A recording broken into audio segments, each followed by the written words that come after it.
The following is an encore performance of Show Me the Money, so you may hear some dated references. We'll be back with a new show for you next week. In the meantime, enjoy. For the next hour, you'll be leaving the Show Me state and entering the Show Me the Money state. So stop what you're doing, grab a pen, and get ready to learn. Jake Floyd of Floyd Financial Group will be your guide for straight talk and honest answers about living the life you deserve in retirement. So prepare to be empowered.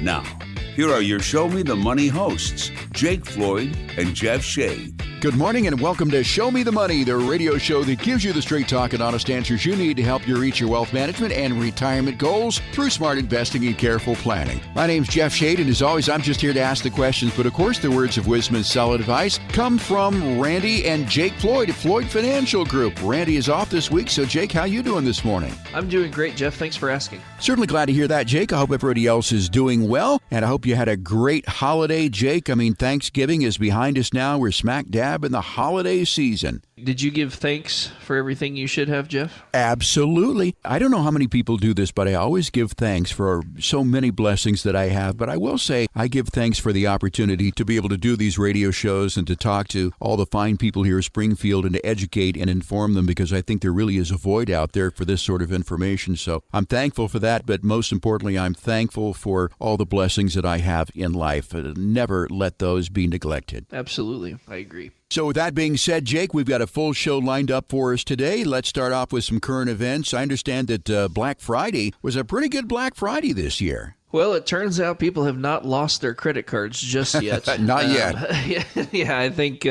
people are, still spending like there's no tomorrow. We have seen a pretty major shift over the last 3 years away from the midnight opening of Best Buy type situation to more online shopping. What's turned into Cyber Weekend instead of Cyber Monday, and all those types of sales have kind of gotten blended together. Overall sales, I think we're up like 7.5%.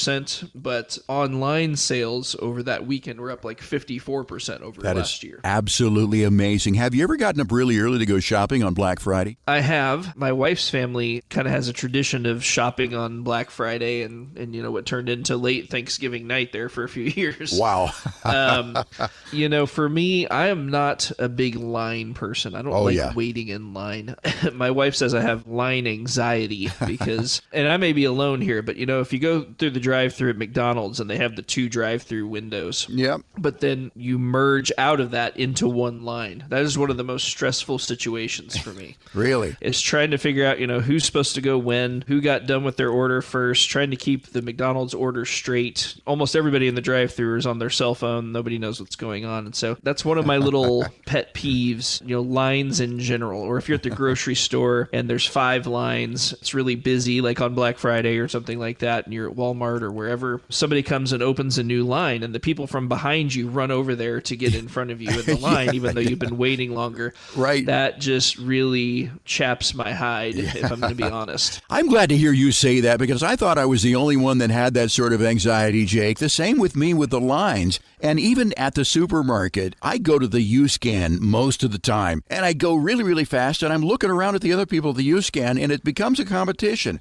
Who can do this faster? I know what it is, but I've been impatient with that my entire life. You are not alone there, my friend, and I think a lot of people feel that way. Speaking of Black Friday, did you know that Amazon has said that they're now going to be selling a brand new item online? Can you guess what it is? I can guess what it is because I've seen the article. Amazon is going to be launching vehicle sales on Amazon. And so my first thought there is, one of the things I've been saying for a while now is that car sales are going to get overcooked, where used cars have been on a tear where, a used car is worth a ton of money. I was at driving by a dealership the other day and there was like a 2016 Honda Fit. Yeah. One of those little tiny hybrid Hondas. And it was like $13,000. I don't think they were $13,000 new in 2016. No, I don't think so. Or close to it. How's that possible? But what this really says to me is that car dealerships must be hurting. And potentially the old way of selling cars is starting to give way because millennials don't enjoy the car shopping opportunity. They don't like the haggling. And so I think we're starting to see the shift to, here's the price, buy it or don't buy it. And I think we're going to see more of that because as baby boomers phase out of being the primary spending and millennials start to phase into that, I think you're going to see less and less haggling. Yeah, well, Hyundai is the first manufacturer that's partnering with Amazon in order to be able to do this. And my first thought is all you see if you're going online is just pictures. And really, it's a whole different thing when you're in the car, you're riding in the car, you've got that tactile feel.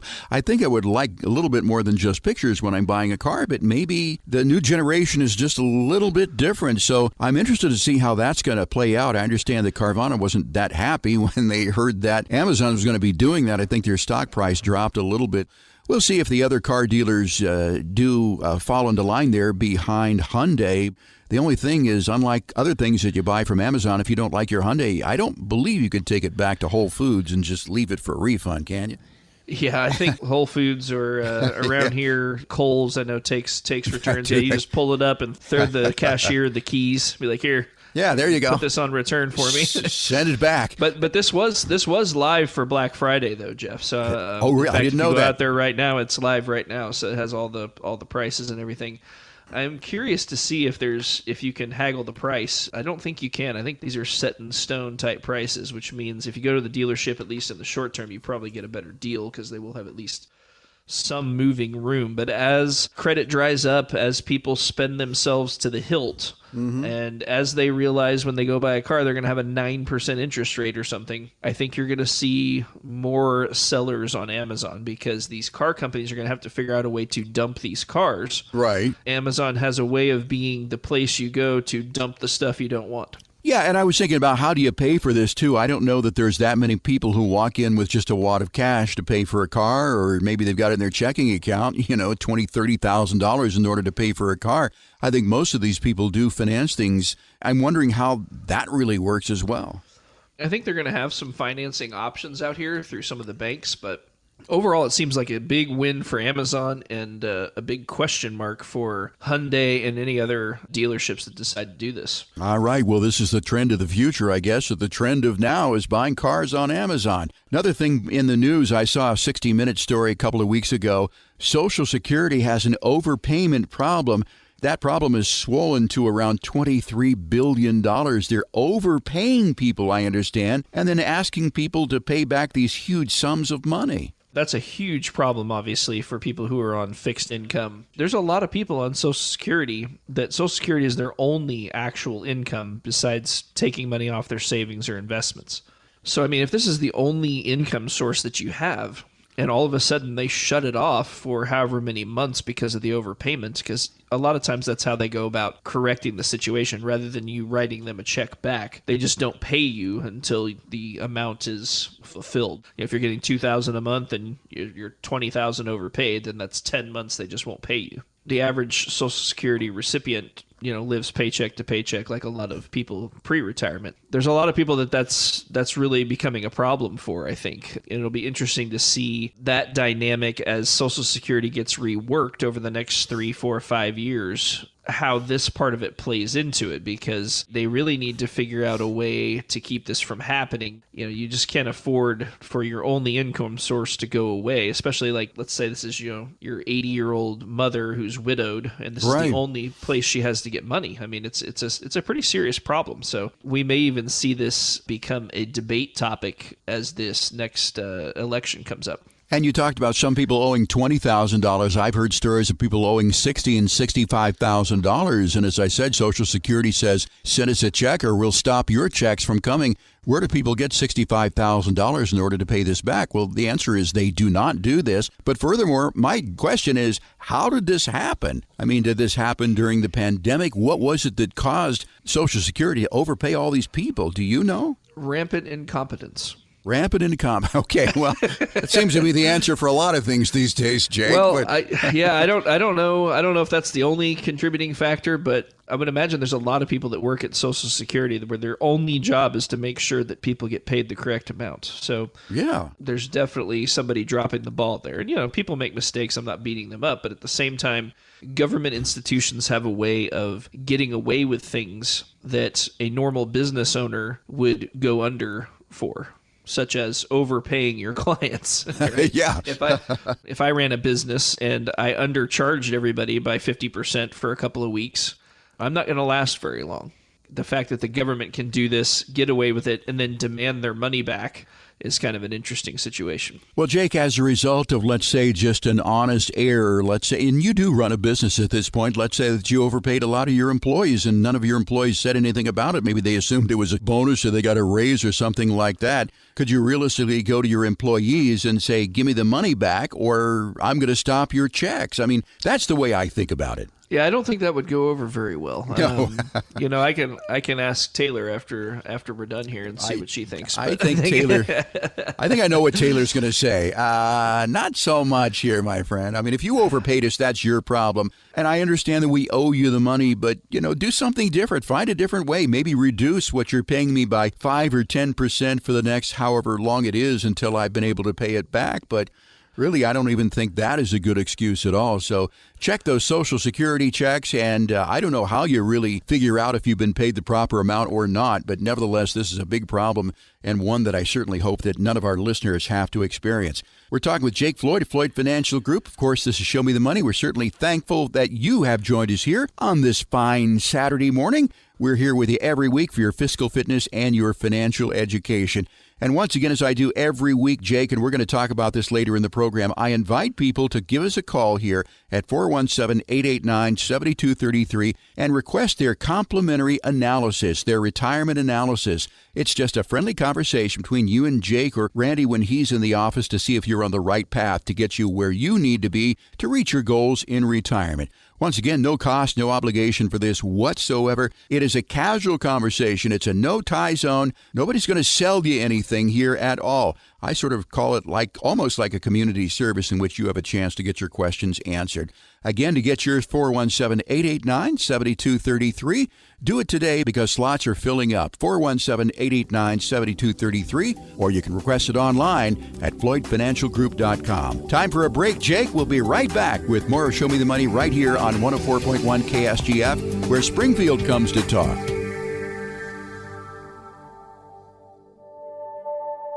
Along with death and taxes, there's one other near certainty you need to plan for in retirement.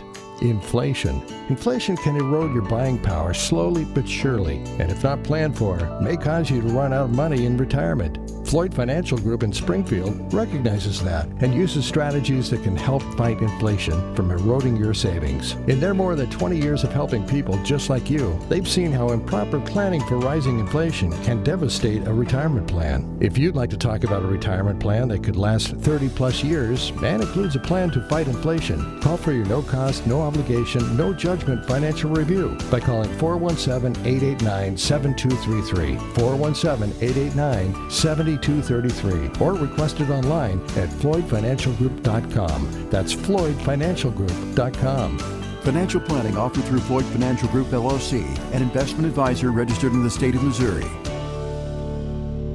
Planning for that big family vacation can sometimes seem overwhelming. Now imagine what it must be like planning out a retirement that could last 30 years. Hi, this is Jake Floyd at Floyd Financial Group.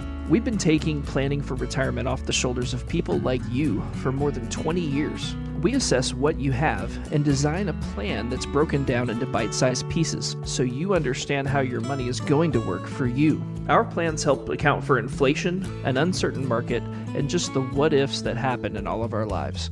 And because we operate by the fiduciary standard, your interests are put ahead of ours. If you'd like to have a retirement that happens for you, not to you, call us for a no-cost, no obligation, and most importantly, no judgment retirement review. Call 417-889-7233. That's 417-889-7233, or request it online at floydfinancialgroup.com. Investment advisory services offered through Floyd Financial Group, LLC. Ready for another helping of some more real money talk? Thought so. Now, here's another serving of Show Me the Money with your hosts, Jake Floyd and Jeff Shea. Welcome back to Show Me the Money. I'm Jake Floyd, and in this segment, we're going to be talking about what happens to your 401k when you quit your job. And Jake, I think most people have 401ks if they've worked at a reasonable employer. This is a situation that comes up now and again. As I've left this job, I have a 401k at the old job.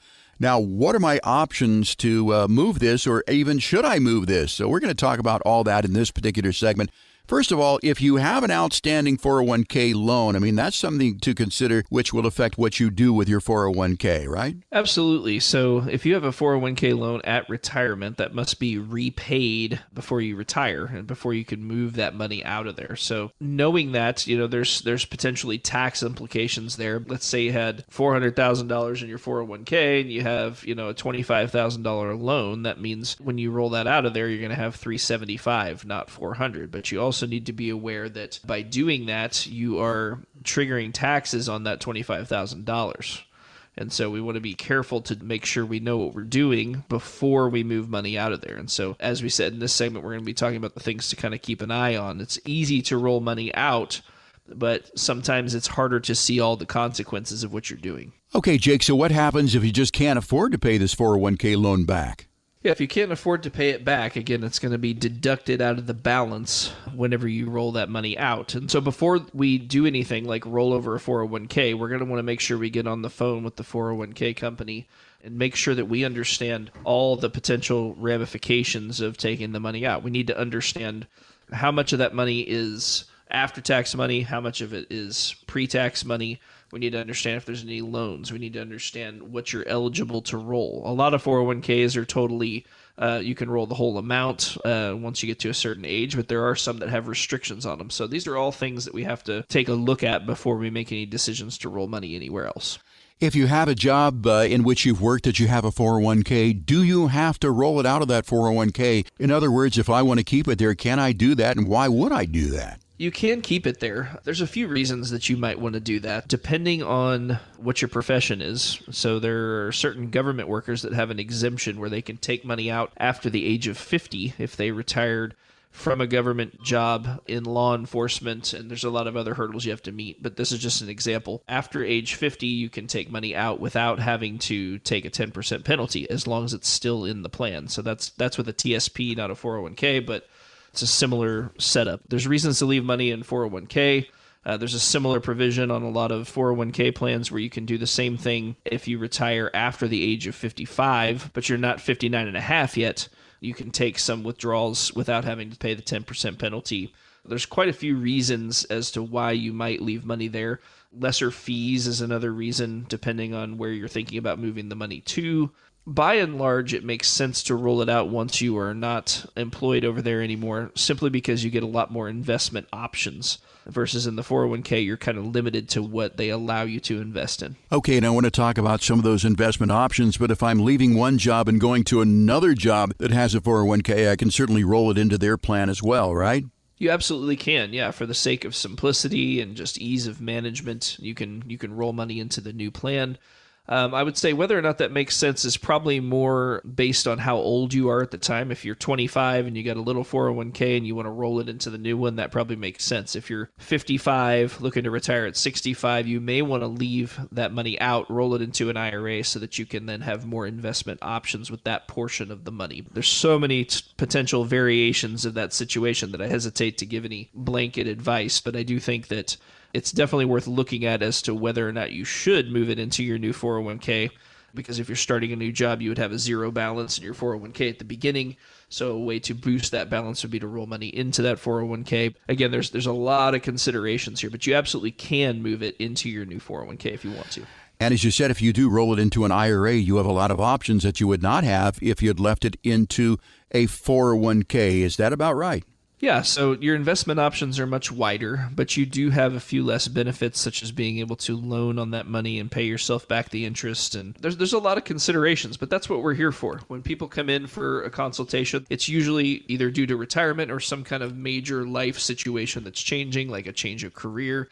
And that's what we're here for. We're here to help answer these questions for your specific situation, because over the radio here, it's hard to do that because I don't know everybody's situation. But there's a lot of considerations. But that's what we do is we kind of look at all these criteria and try to help you make the best decisions possible. So we talked about leaving it in the previous employer's 401k plan if you're going to a new employer to shift it into their plan, or you could shift it into an IRA. You could also cash it out, right? You could cash it out. That's usually not the advised way of going about it because you'll owe all the taxes all at once there. If it's a very small amount, that might make sense. But if it's a large amount, usually trying to spread out that tax burden over multiple years is a good idea.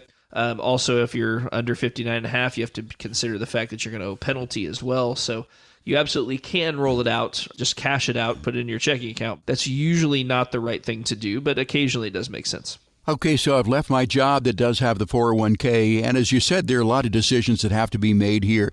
My question is, how long do you have to make these decisions? Yeah, so you're not really under the gun time-wise. You have time to think about it. In fact, I have people that come in and say, hey, I worked at this place 20 years ago, and my 401k is still sitting there. You don't really have a time constraint on when you have to make decisions with a 401k for the most part. It's really more a factor of, are you able to capture as much of the upside of the market and, grow those retirement savings as well as you might be able to if you had more options. That's usually the decision maker because your safety factor also is limited to basically stocks and bonds in a 401k for the most part. Meaning if you want to have money safe, you can't use anything else like gold or annuities or life insurance or cash or, there's a lot of 401ks where you just don't have that option. Having a safety factor, especially as you're within 5 years of retirement or entering retirement, is an attractive thing for most people because they don't want to have to worry about losing all this money that they've saved their whole life, especially right as they get ready to go in retirement. Well, I guess the simplest thing that you can do is leave it in the old 401k plan, but how long does the company allow you as an ex-employee to leave your money in their plan? So again, Jeff, I think that there's no real time frame that you have to move it out of there, so you can leave it as long as you want. Again, I've had people that have left it even in excess of 30 years, and then we come back to collect it later to roll it into an IRA and kind of formulate a plan. So you can definitely leave it there a long time. They are going to potentially, I don't know if pressure is the right word, but you are a liability to them once you leave because you are not readily available for their HR person to reach out to and that kind of thing. And they still have responsibility for you because you're still in their plan. So they don't really like you leaving their money there way past when you exit for the most part, especially if you're in a smaller plan or a smaller company. It's more problematic for them, but they cannot pressure you. And in most cases, they will not try to get you to leave. In a lot of cases, it does make sense to move it out so that you can start to formulate your own strategy looking forward for retirement. Jake, is this a common situation when people come in to see you that they do have old 401ks, they just don't know what to do with them? Do most people have that situation, or at least a lot of people? I would say most people have rolled out their old 401ks when I see them. I'd say there's probably 30 or 35% of people that still have old 401ks from 10 years ago or something like that.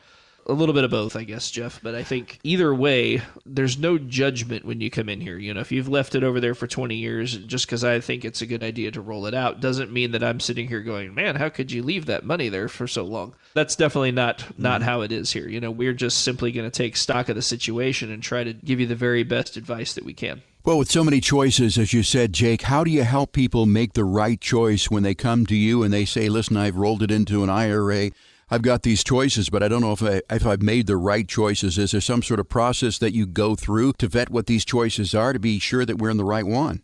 That really is going to depend on where you're at in your life cycle, how close you are to retirement, how much you have saved versus how much you're going to need to pull off retirement. There's a lot of factors that go into that. But I think that, that is the main thing that we focus on here is formulating a strategy that's going to get you where you want to go over the next 5 years, 10 years, 15 years, whatever it may be, and really give you a track to run on so that you can feel good about approaching and following through on retirement. So, Jake, I think based on our conversation, I'm willing to bet that a lot of our listeners today have some questions about 401ks and IRAs. If you need answers, then request your no cost, no obligation, no judgment Floyd Financial Group Retirement Review by calling 417-889-7233. Now, when you call, you'll get a friendly voice on the other end of the line, more than likely Ashley, who'll gather some basic information from you, then set you up with a conversation with Jake or Randy to create that path towards a successful retirement. Now, remember, it's not going to cost you a dime, but it could uncover some blind spots that, when addressed, may help you in your retirement that could last as long as 30 years. Once again, no cost, no obligation. That number to call. Do it today, 417-889-7233, 417-889-7233, or you can request your complimentary consultation online at floydfinancialgroup.com. Time for a break, Jake. We'll be right back with more of Show Me the Money right after this on 104.1 KSGF, where Springfield comes to talk. With recent sharp increases in government spending and a U.S. budget deficit in the trillions of dollars, it's no secret that tax increases may be in our future. Inadequate tax planning could derail your quality of life in retirement. Floyd Financial Group in Springfield knows this. That's why accounting for tax increases is a big part of the retirement plans they build. They're looking forward in your tax future to find opportunities to reduce your taxes wherever possible. Wouldn't you like to know that you're not overpaying on taxes? If you'd like to talk about a retirement plan that could last 30 plus years and includes a tax minimization strategy, call for your no-cost, no-obligation, no-judgment financial review at 417-889-7233. That's 417-889-7233, or request it online at floydfinancialgroup.com. That's floydfinancialgroup.com. Financial planning offered through Floyd Financial Group, LLC, an investment advisor registered in the state of Missouri. Hi, this is Randy Floyd from Floyd Financial Group. At Floyd Financial Group, we pursue excellence in the delivery of wealth and comprehensive retirement planning. We help you develop a plan to achieve specific outcomes so that you can use your life savings to make an impact you desire. We speak your language so you can clearly understand all the components of your plan. Here at Floyd Financial Group, our client relationships are at the core of everything we do. We cherish the relationships we've built with our clients over the past years, and we have earned their trust and confidence in our retirement process. Retirement should be more than about just money. It should be about the people and things that are most important to you. If you'd like to meet with us to discuss your life goals and financial opportunities, schedule a free financial review with no obligations. Our number is 417-889-7233. That's 417-889-7233, or visit us online at floydfinancialgroup.com. That's floydfinancialgroup.com. Advisory services offered through Floyd Financial Group, LLC. Ready to climb a mountain of financial know-how? Good, because it's time for more Show Me the Money with your financial Sherpa, Jake Floyd. Welcome back to Show Me the Money. I'm Jake Floyd, and in this segment, we're going to be talking about how to calculate your Social Security break-even age. And Jake, that's something I've heard that phrase tossed around a lot, is the Social Security break-even age. And to my understanding, it's sort of trying to do a calculation as to whether or not you should take it early or full retirement age or age 70 and what your break-even age is. Now, I don't understand this completely. Basically, what is a Social Security break-even age? Well, without question, Jeff, the most common question I get asked is, when should I file for Social Security? And it's a much more complicated question than most people realize. Most people view it as a purely mathematical situation. So what they want to know is, if I take it at 62 versus 67, or whatever the case may be, how many years does it take for me to get even from that decision? Meaning, if there's 5 years difference there, those 5 years of payments, how long does it take for the larger payment at 67 to make up for that 5 years of missed income? The answer to that question is roughly 11 years from 62 to 67. Depending on whether we're talking about, 64 to 70 or 65 to 68 or whatever, that kind of determines what, how long it takes to get even. But one of the things I find lacking in these calculations usually is they assume that you get no interest on the first 5 years of payments. You take that money and you never make any money on that money. You don't invest it, you don't put it in a CD, you don't put it in a money market account, nothing. So that's how you get to the 11 years. If you just put it on 5% interest, let's say, so the payments that you deferred, as well as the income once you turn it on at 67, it takes 18 years then to get even. And that's assuming that you're not spending it once you turn it on at 67. So again, I know it's a little bit confusing, but all I'm saying is it's not as simple as, should I turn it on at 62? Should I turn it on at 67? Should I wait till 70? The max calculation always says you should wait till 70 because it's going to assume that you're living to 95 or 100 years old, and you will absolutely get more money out. The problem is if you assume no opportunity cost and you assume no inflation adjustment, meaning you're assuming that you're going to be healthy enough to spend that money when you're 85 years old. You're assuming that you're going to be around to collect that money past 70, right? We don't know what a day will bring. There's a lot of things that go into answering that question, but I will say that I usually default to taking it earlier rather than later because that puts the most control in my client's hands over their retirement. If I am delaying Social Security, trying to maximize that benefit, what most people have to do if they have not saved a huge amount of money is they have to spend their retirement savings down to make up for that lack of income while they're waiting. So I think that's backwards. I think what we should be doing is turning on Social Security to keep me from having to spend as much of my assets down as possible, because that puts more control in the client's hands because you have more money, more discretion over how much you're spending versus just a benefit that you may or may not live long enough to collect the maximum amount on. Well, this is a bit confusing to me.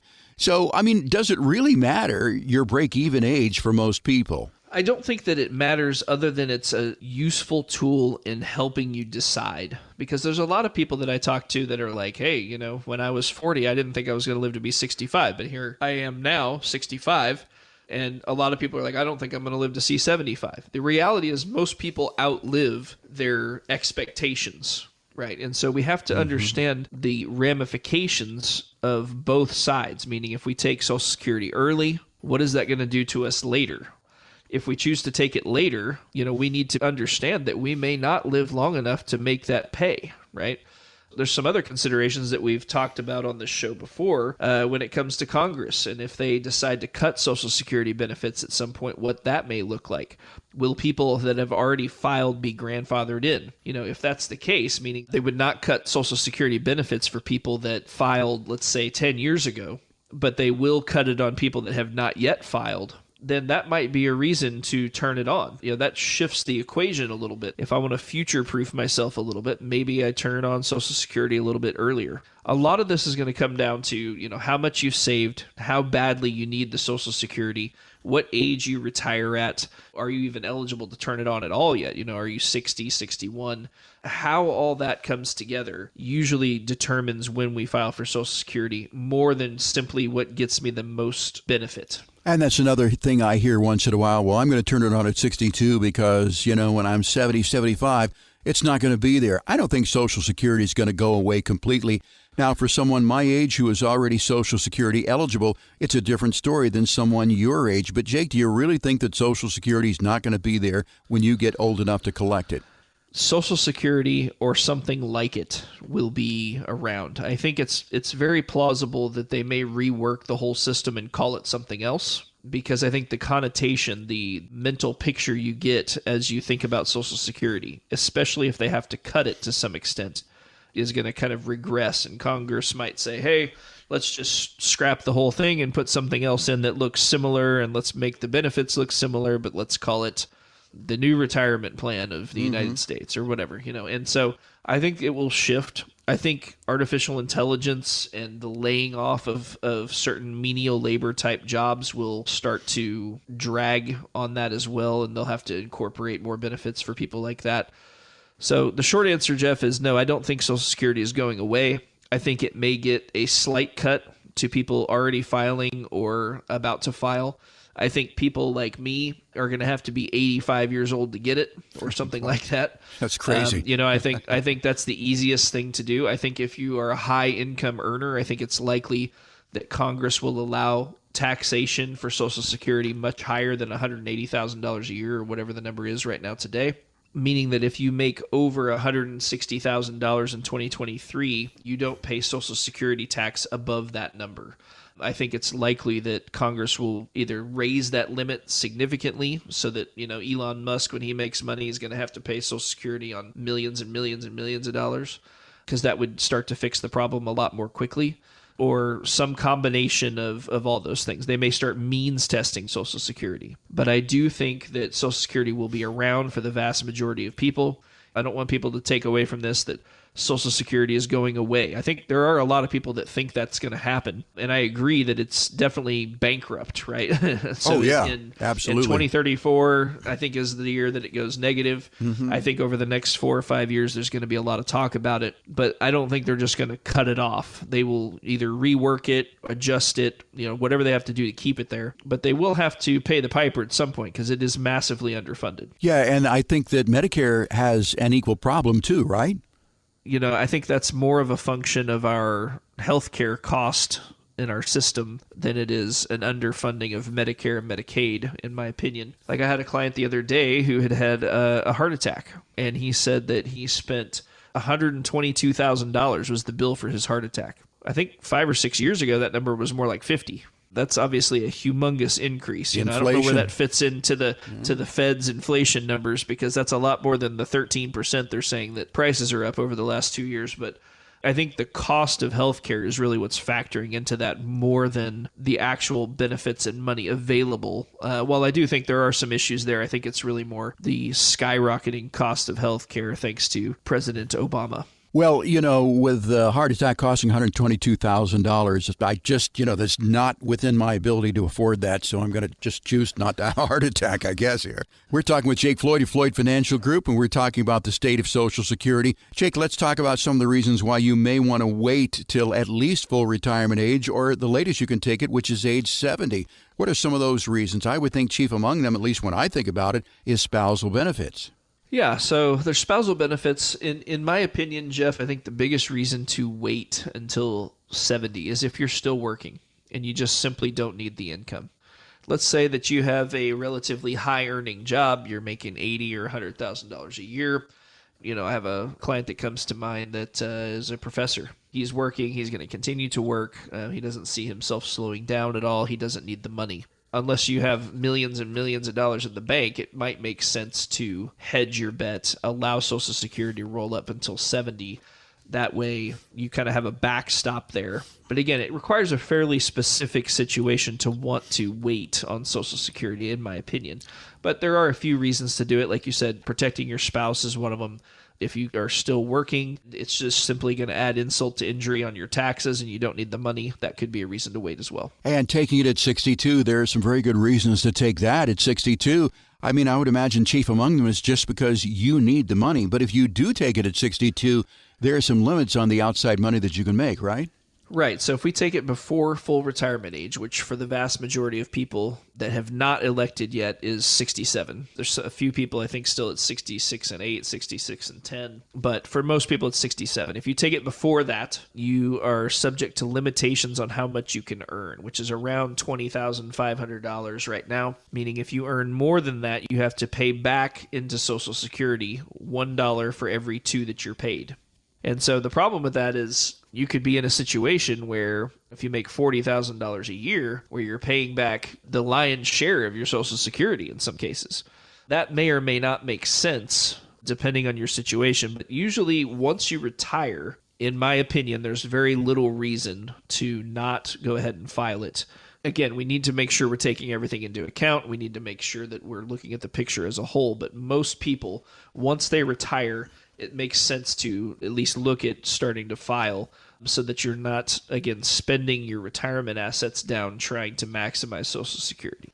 Let's say that I do take Social Security my full retirement age, which would be 67, but I decide that, I'm looking at this and I'm going, I really don't need the money. I think I'll wait until 70. How much more do you get in Social Security between your full retirement age, if it's 67, and 70? So you get an 8% simple interest. Simple interest. Is what you get. That's a pretty big number, but it also, you're not getting 3 years worth of payments there. And you're losing all the earnings on those 3 years of payments, meaning if you don't need the money anyway, you could take the benefit and then just invest the money. 3 years of those payments could be a substantial amount of money. It could be $100,000, depending on what your benefit is and that kind of thing.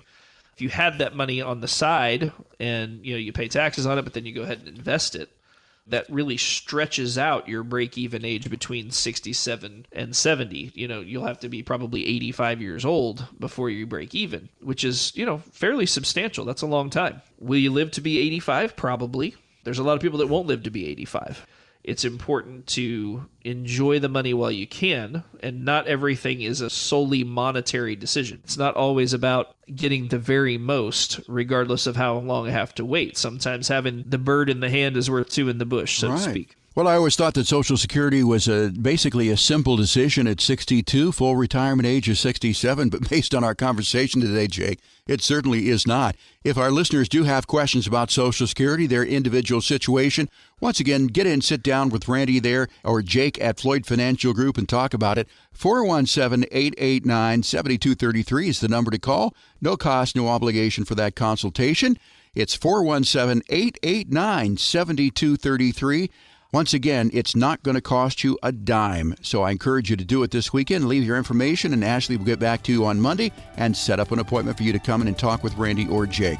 417-889-7233. You can also request it online at floydfinancialgroup.com. Time for a break, Jake. We'll be right back with more of Show Me the Money right here on 104.1 FM KSGF, where Springfield comes to talk. Are you planning for higher taxes in the future? You should if you're at or near retirement, because taxes could take a serious bite out of your retirement income. With all the economic fallout from the pandemic, the trillions in stimulus money, and the new administration settling in, taxes will likely be at the forefront of change. But if you start planning today, you can potentially reduce your overall tax burden throughout retirement. If the tax laws are changed surrounding capital gains, your investment earnings could be dramatically reduced. If you get forced into a new income tax bracket, the way your 401ks and IRAs are taxed will change along with it. And if the estate tax exemption is lowered, your beneficiaries could be left with a big tax bill. It's time to expect the unexpected and take control of your retirement. Get started by calling Floyd Financial Group at 417-889-7233 to schedule a complimentary, no-obligation retirement and tax review, or schedule yours online at floydfinancialgroup.com. Advisory services offered through Floyd Financial Group, LLC. floydfinancialgroup.com.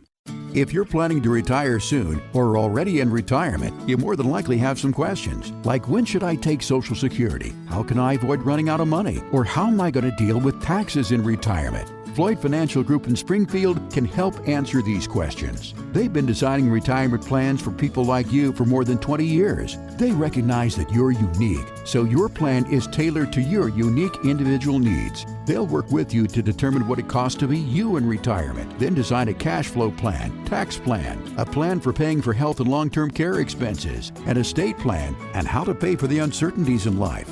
If you'd like to begin a conversation to answer your questions, call for your no-cost, no-obligation, no-judgment financial review. Call 417-889-7233. That's 417-889-7233. Or request your plan online at floydfinancialgroup.com. Financial planning offered through Floyd Financial Group, LLC, an investment advisor registered in the state of Missouri. People of the Ozarks, step away from the fishing pole and prepare to be shown the money, because we're back with more straight talk and honest answers with Jake Floyd and Jeff Shea. Welcome back to the fourth segment of Floyd Financial Group's Show Me the Money. And in this segment, we're going to be talking about what does it look like when you come in to see us for your first consultation. And Jake, I talk about that every week, probably at least 4 times during each show, is when you call 417-889-7233. You make that appointment. You come in, you greet Ashley. She takes care of you out there in the front with your beverage of choice, makes you comfortable and so forth. You come on in. Primarily what I want to talk about is this first meeting. I know that basically it is a 5-step process, and people for some reason are still apprehensive about doing this. I'm not sure why, Jake. Maybe they think I'm going to get in there and you're going to sell me something or put the thumb down on me. It's going to be a hard sell. Couldn't be further from the truth, right? Absolutely, Jeff. And I think that there's a lot of people that have a bad taste in their mouth from previous advisors that they may have talked to. And they're just worried that when they come in, we're just going to try to sell them something, try to get them to do something that they don't want to do. And that's really not at all the way things go. You know, when people come in to see us the first time, the first thing we're going to do is really get to know each other. I'm going to tell you about us. You know, I'm going to ask a few nosy questions and just try to get to understand your situation and what's important to you. What do you want to accomplish? You know, not everything is monetary when it comes to retirement. Is it important to you to leave a big inheritance to your children? Is it important to you to leave money to charity? Is it important to you that you spend every last dime and your last check bounces? You know, we have people all over that spectrum. And so if I don't understand what you want, it's very difficult for me to formulate a plan to get you there. So the first thing we have to do is determine, what do you want retirement to look like? What is your ideal retirement? Do you want to sit on your back porch and drink coffee and watch the grass grow? Or do you want to travel the world and take cruises and jump out of airplanes? Or what is it that you want to do? There's all kinds of different ideas of what people like in retirement. I'd say here in the last bastion of Sandy, I think there's a lot of people that have a hard time thinking about someplace they'd rather go than here because of the political situation and other reasons. Whatever that looks like for you, we want to help you get there. I have people that say, hey, I want to go buy an RV and I want to spend the next 10 years seeing every nook and cranny of the United States of America. But once we understand what makes you tick, what do you want to do, what's important to you, then we can go about the money part of it and say, okay, here's how much we have saved. Here's how much we have for income and retirement. Here's how we get you to that retirement. But a lot of the questions that we'll talk about in the first meeting are not around money. No. I'm certainly not going to say, hey, move this money over here. That's just not how we do it. So I think, we have a good conversation. If at the end of that first conversation, you feel like it was a good conversation and you want me to do a little bit of planning work for you, we usually set up one more meeting after the first meeting. And in between those two meetings, I go to the drawing board and I say, okay, what's the best way to get these people to where they want to go? What financial products, what type of strategy, how much risk these people comfortable taking, how much risk do these people need to take? If you've saved enough money, you may not need to take any risk or very little risk. And so we'll take all those considerations in. We'll say, okay, here's the plan. Here's where we might put some of this money to get you closer to those goals, depending on where you're at. Or you may be at retirement stage. And if that's the case, we'll say, hey, we know you want to retire in a few months. Here's what we think we should do to get you there. At the end of the second meeting, I'm still not going to say, hey, I think we ought to do this. At the end of the second meeting, I'm going to have given you a lot to chew on. And so usually we want people to go home, think about it, pray about it. Again, I am not ever going to say, hey, are you going to do this or not? That's not the way we operate. If you come in for that first appointment, we'll gather some info. If you enjoy that conversation, we'll schedule one more appointment for me to show you how things work. You can have all the time you want to think about it. I'm not in a hurry. If it's a good plan today, it'll be a good plan tomorrow. It's our job to kind of keep an eye on things and to just try to help give you solid advice. And I know that you've been in a lot of these initial meetings with your dad, Randy, there at Floyd Financial Group. And Randy likes to talk. Randy's been around for a long period of time. When people come in there, have these conversations ever gone into for like a half hour? Oh, we had the Floyd General Store down in Bradleyville. Oh, your Uncle Bob, yes, I remember him. He had a green tractor and all that sort of thing. Really, the beginning conversation is not as much about money as it is just getting to know you. That literally does happen, doesn't it? It absolutely does. And what's kind of funny is, my meetings tend to go longer than Randy's meetings do. And a lot of that's just because I like to talk, I think, at least as much as he does or more. Mm-hmm. But I really do like to get to understand people, being younger in this business. So I am 39 years old. Most financial advisors are 65 or older looking for the exit. If I'm going to bring on a client that I'm going to be dealing with, maybe for your entire retirement, I might have a client for 20 or 30 years potentially. So because of that, I want to make sure that it's a good fit for both of us, meaning you enjoy coming to see me, I enjoy when you come in, and we're not always butting heads on topics, making sure that we have a good understanding of what you can expect out of our relationship.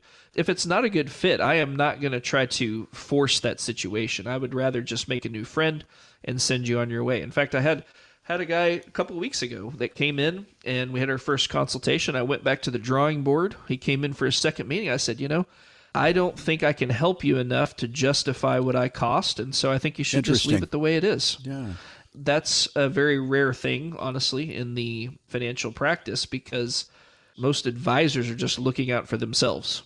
And so here I really want to bring value to a situation before I bring on a client. That's the biggest reward for me. And I want to concentrate on that, bringing value to someone's individual situation. I think a lot of people may not call this number 417-889-7233 because they think, well, I've got a couple $100,000 by the time I have these folks manage it, and it's just not going to be worth it. So let me put you on the spot. How much does it cost? How do you charge? How does that all work? We really try to keep costs as low as we possibly can. In fact, it's been a little bit difficult over the last few years because of inflation and pay having to go up for employees and things like that. Most of the people listening to this are going to fall into the 1% category. We usually charge about 1% to manage money.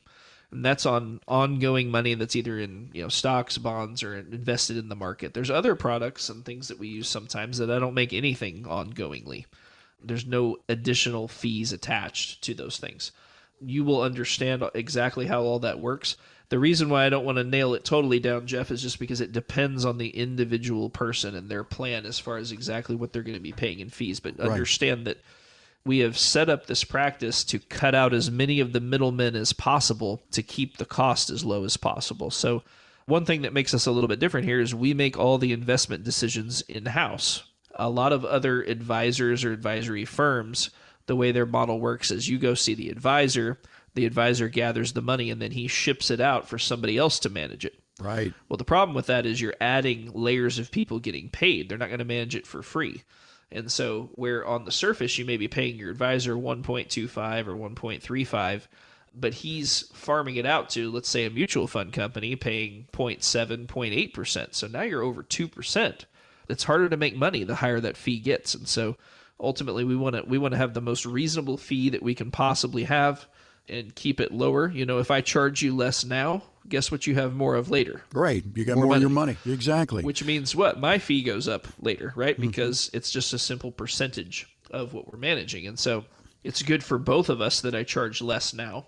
That's what I want in all of our dealings with clients, is to have a mutual win-win situation where you don't have to question my motives because I'm a fiduciary and the only thing I want to do is put you in a better position. And so I want to get rewarded when you get rewarded.